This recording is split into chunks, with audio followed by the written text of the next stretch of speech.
आदरणीय सम्बन्ध मित्रहरू, आज हामी हाम्रो साकेलाको उभौली पर्वको आज सुरुवातमा छौँ। हामी धरान रणोदक संयुक्त समिति यसरी आज हामी माथि हाम्रो पवित्र स्थलमा पूजा गर्न आइरहेका छौँ।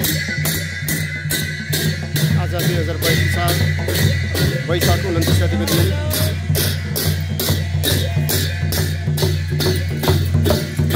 हामी प्राकृतिक पुजारी किरातीहरू, त्यही भएर हामी प्रकृतिको भूमि पूजा गर्छौँ।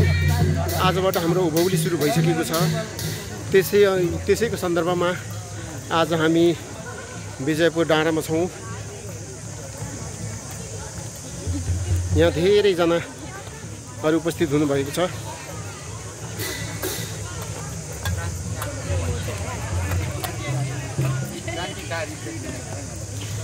सम्पूर्णमा उभौलीको शुभकामना भन्न चाहन्छु।